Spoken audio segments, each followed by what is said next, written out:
Assalamualaikum warahmatullahi wabarakatuh. Waalaikumsalam warahmatullahi wabarakatuh. Halo semuanya. Apa kabar? Alhamdulillah, luar biasa. Allahu Akbar. Yes. Masya Allah, luar biasa sekali ya semangatnya. Sebelumnya perkenalkan, nama saya Dian Darmayanti dari kampus TIK Yapma Makassar, jurusan Kesehatan Masyarakat dengan NIM 22203027. Sebelumnya kakak ingin menyampaikan banyak terima kasih kepada kalian karena menyempatkan waktu untuk hadir pada saat hari ini. Oke, jadi kakak ditugaskan untuk melakukan suatu penyuluhan kesehatan mengenai tentang penyakit kista ovarium. Nah, kita kan semua cewek-cewek nih, khususnya para cewek-cewek ya, yang memiliki tentang ovarium. Oke? Nah, sebelumnya kakak ingin bertanya kepada kalian mengenai tentang ovarium itu sendiri. Ada yang tahu mengenai kista ovarium itu apa? Tidak. Bisa dijelaskan, Kak?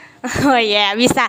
Baik. Nah, sebelum itu kita cewek-cewek yang sering banget nih buang air kecil, bolak-balik ke toilet ya, atau BAK, buang air kecil ya ke toilet. Maksudnya bagaimana? Itu adalah masalah kesehatan yang sering dialami oleh para Wanita. perempuan, khususnya kita cewek semua toh. Yeah. Ya, alhamdulillah. Oke, ada 3 masalah kesehatan. Yang pertama, infeksi saluran Pencernaan. kemih. Bukan pencernaan sayang. Oke, yang kedua, batu ginjal. Yang ketiga ini yaitu yang tadi saya bilang apa? Ovarium. Kista Ovarium. Kista ovarium. Oke, sebelum kakak masuk materi, kakak ingin membagikan gambar mengenai tentang kista ovarium itu sendiri. Tabe dioper teman-temannya. Ya. Oke, tabe ini nih. Oke, silahkan diambil. Sudah dapat semua? Sudah. Oke, bisa dibagi 2 dulu ya, karena kakak ingin menjelaskan ini. Oke, sebelumnya kita melihat di sini yaitu ada bergambar mengenai tentang kista ovarium yang normal dan kista ovarium yang tidak normal. Kalian bisa melihat ada segumpal ya. Nah, segumpalan ini yaitu kita masuk dulu pengertian dari kista ovarium itu sendiri, bahwa kista ovarium adalah sebuah kantong, ini ya kantong ini dibilang kantong, sebuah kantong yang berisi cairan yang berada pada dinding sel telur atau disebut dengan ovarium. Itu pengertian dari kista ovarium. Oke, bisa dipahami? Bisa. Oke. Nah, selanjutnya saya mau lanjutkan. Ada dulu yang mau bertanya? Ada yang mau bertanya dulu sebelumnya? Nah, mungkin kapan ada yang mau bertanya cuma malu-malu mengenai tentang gejala dari kista ovarium itu sendiri. Nah, gejalanya itu ketika kita sering buang air kecil, kemudian pada saat kita menstruasi bisa sangat nyeri banget sehingga bisa juga menstruasi kita menjadi telat. Itu salah satu yang menyebabkan dan salah satu gejala dari kista ovarium itu sendiri. Kemudian gejala yang ketiga yaitu nyeri punggung. Jadi salah satu gejalanya ketika kita merasa bahwa nyeri punggung kita tuh selalu ya berulang-ulang kali. Itu termasuk salah satu gejalanya. Kemudian yang keempat yaitu perut terasa besar atau lama kelamaan kembung ya, kayak kembung ki buncit berbulat begitu. Iya ya itu. Nah, kemungkinan kelihatannya aneh.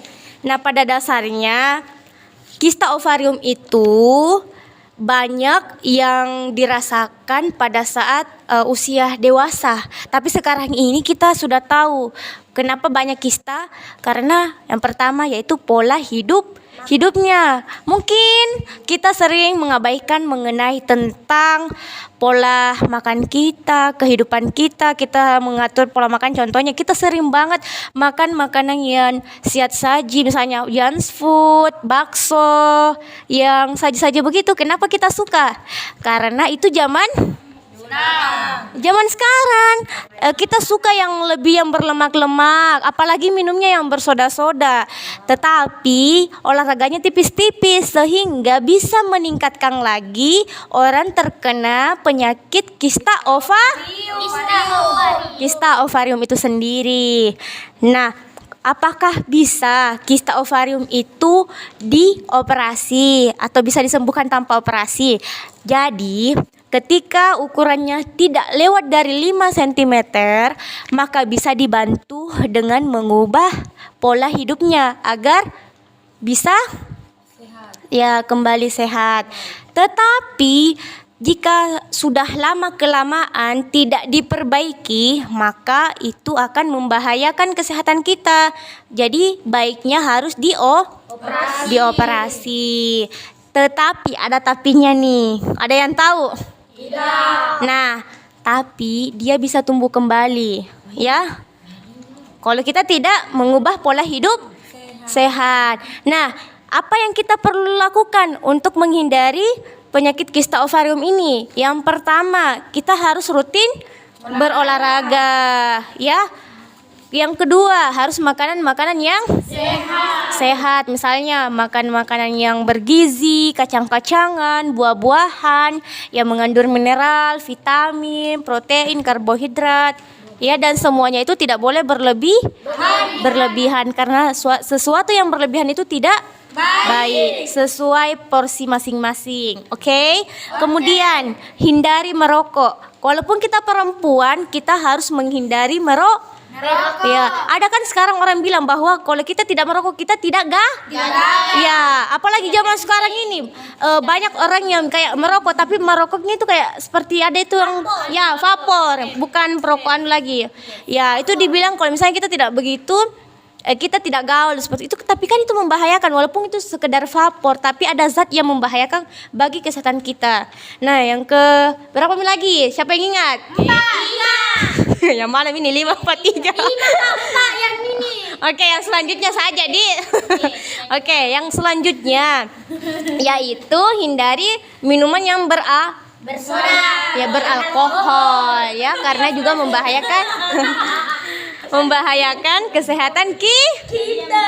Oke, paham sampai di sini? Paham ya? Oke. Kakak ingin lagi bertanya sama kalian, apa yang kalian ketahui mengenai tentang kista ovarium itu sendiri? Ada yang berani? Angkat tangan. Apa? Kantong. Iya. Coba perkenalkan namanya. Ayo. Gejala-gejalanya siapa yang tahu? Gejala-gejalanya. Oke, silakan Citra. Astagfirullah. Ayo. Saya mau main. Oke, Aisyah, perkenalkan namanya. Perkenalkan saya Siti Aisyah. Gejalana kena kista ovarium itu keluar masuk WC, sering buang air kecil. Itulah. Oke, Kak Diam punya hadiah untuk Ica. Yang adik-adik telah berikan, mungkin sekira yang kakak bisa sampaikan, semoga bermanfaat dan dapat diaplikasikan dalam kehidupan kita dan berhati-hati ya. Amin. Ya, terima kasih. Assalamualaikum warahmatullahi wabarakatuh. Bye bye.